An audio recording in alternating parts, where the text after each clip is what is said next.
بسم اللہ الرحمن الرحیم نحمده ونصلی ونسلم علی رسولہ الکریم اما بعد ثم لا بد فی هذا النوع من القیاس من تجنیس العلہ۔ سبق نمبر 100 اصول الشاشی۔ اچھا بھائی، یہاں سے جو مصنف رحمۃ اللہ علیہ نے بیان کیا ہے وہ ہے متحد فی الجنس کا ایک حکم ہے اور اس کی ایک مثال ہے۔ متحد فی الجنس کا ایک حکم ہے اور اس کی مثال ہے۔ اچھا، اس بات کو سمجھنے سے پہلے تجنیس العلہ کو سمجھے۔ تجنیس العلہ کا لفظ یہاں پر استعمال ہوا ہے۔ تجنیس العلہ کا مطلب ویسے ہوتا ہے علت کو ہم جنس بنانا۔ یہاں پر مراد ہے کہ قیاس کی اس نوع میں علت کا اتنا عام ہونا ضروری ہے۔ قیاس کی اس نوع سے کیا مراد ہے؟ ما فیہ المعدہ من جنسہ، کہ وہ جو حکم متعدی کیا گیا ہے فرع کی طرف، وہ اصل والے حکم کی جنس میں سے ہو۔ تو کہتے ہیں کہ یہ تجنیس العلہ کا مطلب یہاں پر پھر یہ ہوگا کہ قیاس کی اس نوع میں علت کا اتنا عام ہونا ضروری ہے کہ وہ اصل اور فرع دونوں کو شامل ہو۔ اصل اور فرع دونوں کو شامل ہو۔ دیکھیں، تبھی تو قیاس کی ترتیبات چل رہی ہیں نا، کہ اس میں علت اتنی عام ہونی چاہیے کہ وہ علت جو ہے باقاعدہ جیسے اصل میں ہے تو وہ آگے فرع کی طرف بھی باقاعدہ اس کو شامل ہو سکے۔ اگر ایسے نہیں ہوگا تو پھر فرع اصل کے لیے فرع کیسے بنے گی؟ تو علت کا عام ہونا ضروری ہے، ورنہ قیاس صحیح نہیں ہوگا۔ آپ اس بات کو سمجھیں، یہاں پر جو انہوں نے مثال دی ہے، ثم لا بد فی هذا النوع من القیاس من تجنیس العلہ بان تقول انما یثبت بولایۃ الاب فی مال الصغیرۃ، کہ بے شک باپ کو ولایت حاصل ہوتی ہے چھوٹی بچی کے مال میں۔ کیوں حاصل ہوتی ہے؟ اس کی علت کیا ہے؟ لأنها عاجزۃ عن التصرف بنفسها، کیونکہ چھوٹی ہے، صغیر ہے، صغر اس کے اندر علت پڑی ہوئی ہے، اور وہ ظاہر بات ہے اپنے مالی کسی بھی قسم کے معاملات سے، کاروبار سے، اور مال کو بچاتے ہوئے اور کاروبار کرتے ہوئے اور مال کو آگے بڑھاتے ہوئے، اور یہ جو ہے یہ سارے تصرفات اس کے لیے اپنے ذات کے اعتبار سے خود کرنا، اس سے وہ بالکل عاجز ہوتی ہے۔ سب جانتے ہیں کہ وہ بچی اس طرح کے معاملات نہیں کر سکتی، لہٰذا باپ کو ولایت تصرف حاصل ہو گیا بچی کے مال میں۔ فاثبت الشرع، اب شریعت نے ثابت کیا ہے اس ولایت اب کو، یعنی اسی ولایت جو بچی کے مال کے حوالے سے اس کو باپ کو یہ ولایت حاصل ہوئی ہے، شریعت نے اس ولایت اب کو یا ولایت تصرف کو ثابت کیا ہے باپ کے لیے فی نفس صغیرہ، خود بچی کے اپنے جان کے نفس کے حوالے سے بھی۔ کیوں؟ جس طرح مال کے حوالے سے اس کو یہ تجربہ، یہ چیزیں اس کو شعور اور شعور تام اور عقل سلیم حاصل نہیں ہے، ایسے ہی اپنی جان کے حوالے سے بھی اس کو فیصلہ کرنے کا پورا شعور تام، یعنی شعور تام اور عقل سلیم اس کو پوری طرح حاصل نہیں ہے۔ دونوں میں ایک اشتراک ہے، صغر ادھر بھی ہے، صغر ادھر بھی ہے، ٹھیک ہے۔ لا شعوریت ادھر بھی ہے، لا شعوریت ادھر بھی ہے۔ کیوں اس طرح کیا ہے؟ کَيْ لَا يَتَعَطَّلُ مَصَالِحُهَا الْمُتَعَلِّقَةُ بِذَلِكَ، کیونکہ تاکہ معطل نہ ہو جائیں، تباہ نہ ہو جائیں، بیکار نہ ہو جائیں اس کے جو زندگی کے مصالح، منافع ہیں، تدبیر، اموال ہیں جو متعلقہ ہوتے ہیں، جن کا تعلق ہوتا ہے اس کے مال کے ساتھ۔ اگر ان چیزوں کا، مالی مفادات کا، منافع کا اتنا خیال کیا گیا ہے تو جان کے حوالے سے تو بل زیادہ ہونا چاہیے، جان کے حوالے سے۔ وقد عجزت عن التصرف، اور یہ جو ہے عاجز ہو جاتی ہے یہ بچی تصرف سے فی نفسی، اپنے نفس کے حوالے سے بھی۔ تو جب نفس کے حوالے سے بھی عاجز ہے تو ظاہر بات ہے ولایت تصرف باپ کو وہاں حاصل ہے تو یہاں بھی حاصل ہوگی۔ فوجب القول بولایت الاب علیہا ای فی نفسہا وعلی ھذا نظائرہ فی وجوب تجنیس العلہ۔ تو گویا یہاں پر علت کو عام کیا ہے ہم نے، علت کو کیا کیا؟ عام کیا ہے۔ علت کیا ہے؟ صغر، لاشعوریت اور عجز عن التصرف، یہ ساری چیزیں علت ہیں نا۔ تو جیسے یہ مال کے معاملے میں پائی جاتی ہیں تو اسی طرح یہ علت عام ہو کر فرع کی طرف بھی گئی ہے، تو اس کی جان کے حوالے سے بھی یہ چیزیں پائی جاتی ہیں۔ تو جیسے یہاں حکم ثابت ہو گیا باپ کو ولایت تصرف کا، تو یہی ولایت تصرف والا حکم اس کے نفس کی طرف، جان کی طرف بھی چلا گیا. ٹھیک ہو گیا. اچھا، اب یہاں پر یہ تو ہمارے ہاں ساری بحث ہو گئی. ٹھیک ہے. امام شافعی رحمۃ اللہ علیہ فرماتے ہیں کہ صغیرہ کے مال میں عجز عن تصرف یہ تو ٹھیک ہے، لیکن نفس میں وہ کہتے ہیں ولایت تصرف جو ہے وہ بکارت کی وجہ سے، باکرہ ہونے کی وجہ سے ہوگا. اگر بکارت ختم ہو گئی، سیبہ کی طرف چلی گئی تو صغیرہ ہوتے ہوئے بھی پھر ہم اس پر یہ حکم نہیں لگائیں گے. لیکن یہ امام شافعی کا معاملہ ہے، ہمارا نہیں ہے. اچھا جی، وحکم القیاس الاولی، کہتے ہیں وہ جو قیاس اول ہے اس کا حکم کیا ہے، اس کو بیان کر رہے ہیں. اول سے مراد ہے الذی فیہ اتحاد النوع، جس میں اتحاد نوع پایا جاتا تھا، نوع جس میں ایک تھی.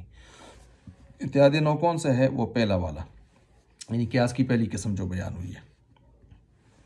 کہتے ہیں اللہ یبطل بالفرق، اصل اور فرع میں کسی علت دوسری علت کی وجہ سے فرق کرنے کی وجہ سے یہ قیاس کبھی باطل نہیں ہوتا. یہ جو اتحاد فی النوع والا پہلی قسم والا جو ہے، کیونکہ اتنا زیادہ قوی اور مضبوط ہوتا ہے کہ اس کو توڑا نہیں جا سکتا. اس کو یوں سمجھیں کہ وجہ یہ ہے کہ اصل اور فرع میں تمام اوصاف میں اتحاد تو ضروری نہیں ہے نا، کہ ہم کہیں تمام اوصاف میں اتحاد ضروری ہے تو لہٰذا ٹوٹ جائے گا. بعض اوصاف میں بھی اگر یہ علت میں اتحاد ان کا ہو جائے تو بس یہ کافی ہے. یہ ضروری ہے کہ اتنا اتحاد تو ہونا بعض اعتبار سے. مثلاً صغیر پر باپ کو جب ولایت انکاح حاصل ہے، صغیر چھوٹے لڑکے پر، تو ہمارے ہاں یہ صغر علت، اسی کی علت کے باعث جو ہے صغیر میں ولایت انکاح جب حاصل ہے تو صغیرہ میں بھی یہی حکم ہوگا، چھوٹی لڑکی میں بھی پھر یہی حکم ہوگا، باپ کو ولایت انکاح حاصل ہوگی. کیونکہ علت اتحاد علت، یہاں پر اتحاد علت سے اتحاد حکم ہوتا ہے. تو جب علت ہمارے ہاں صغر ہے، صغیر میں، بچے میں، تو صغیرہ میں بھی وہی ہے، تو لہٰذا ادھر حکم لگے گا ولایت انکاح کا تو صغیرہ میں بھی وہی جائے گا. ٹھیک ہے. اگرچہ بعض اوصاف میں یہ جدا ہیں. بعض اوصاف سے کیسے جدا ہیں؟ پہلے میں اصل میں لڑکا مراد ہے، میل، اور دوسرے میں فیمیل، لڑکی ہے. ٹھیک ہے. تو بعض اوصاف میں لڑکا ہونا لڑکی ہونا یہ جدا اوصاف ہو گئے نا، لیکن بعض اوصاف میں ان کا اتحاد ہے. صغر میں ادھر بھی صغر ہے، ادھر بھی صغر ہے، علت مشترکہ ہے تو حکم بھی مشترک ہوگا، اتحاد ہوگا کہ ادھر بھی ولایت انکاح باپ کو حاصل ہے صغیر میں، بچے میں، چھوٹے بچے میں، تو ادھر بڑی چھوٹی بچی میں، صغیرہ میں بھی حاصل ہوگا. ٹھیک ہو گیا. اس مسئلے کو یہاں پر بیان کیا گیا ہے. چنانچہ فرماتے ہیں وحکم القیاس الاولی اللہ یبطل بالفرق لان الاصل مع الفرق، کس وجہ سے کہ اصل فرق کے ساتھ جو ہے لما اتحد فی العلہ، جب علت میں یہ متحد ہیں، وجب اتحادہما فی الحکم، تو حکم میں بھی دونوں کیا ہو جائیں گے؟ متحد ہیں. علت میں کیسے متحد ہیں؟ صغر. تو حکم میں بھی متحد ہو جائیں گے کیسے؟ ولایت انکاح دونوں میں حاصل ہو جائے گی. وَإِنِ افْتَرَقَا فِي غَيْرِ هَذِهِ الْعِلَّةِ، اگرچہ اس علت کے علاوہ باقی میں جدا بھی صحیح. باقی میں کیسے جدا ہیں؟ ایک میں مذکر ہے اصل میں، اور فرع میں کیا ہے؟ مؤنث ہے، تو اس میں جدا بھی ہے، کوئی مسئلہ نہیں. وحکم القیاس الثانی، اور دوسرے قیاس کا جو حکم ہے متحد فی الجنس، جس کو کہتے ہیں اتحاد فی الجنس کے حوالے سے، کہتے ہیں فسادہ بممانعۃ التجنیس، اس قیاس کا فاسد ہو جانا ممکن ہے تجنیس کے نہ ہونے کے وقت، تجنیس کے نہ ہونے کے سبب. یعنی اگر علت عام نہ ہوئی، علت عام نہ ہوئی دونوں طرف، تو پھر یہ قیاس فاسد ہو سکتا ہے.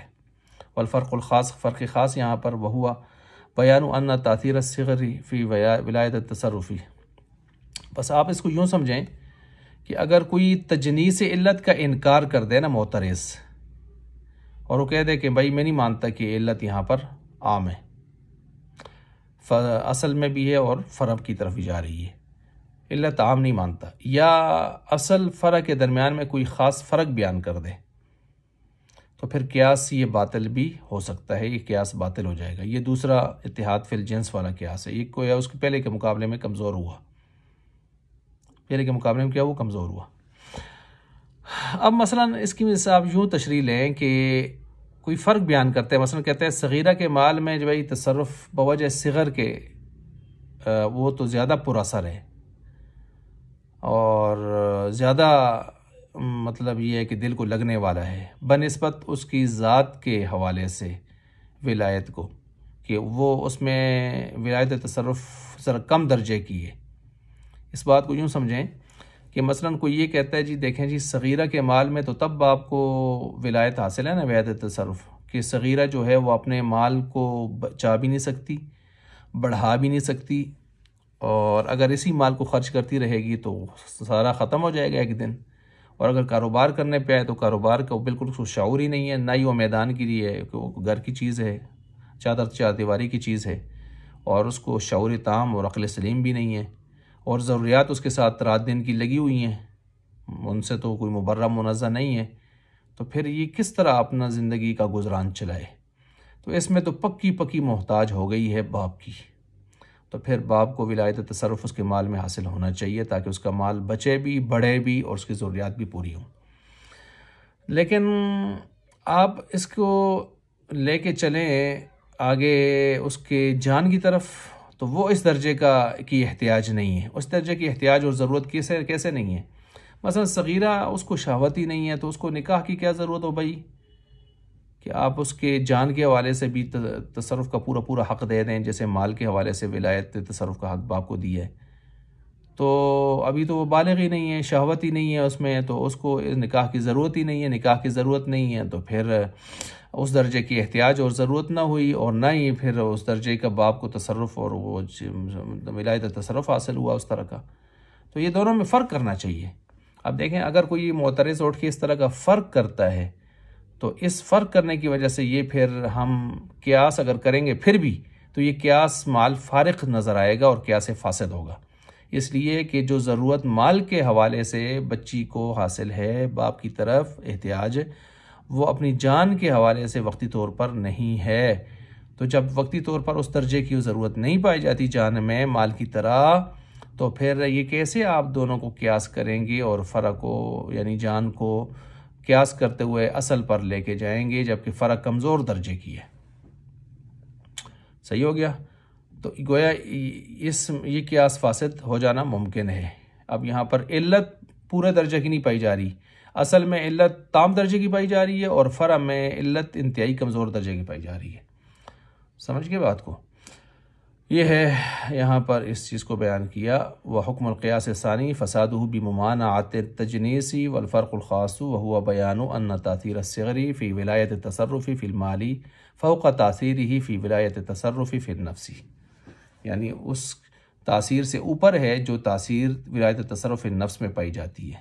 تشریح میں نے پوری بیان کر دی ہے۔ وبیان القسم الثالث، آگے یہ جی تیسری قسم،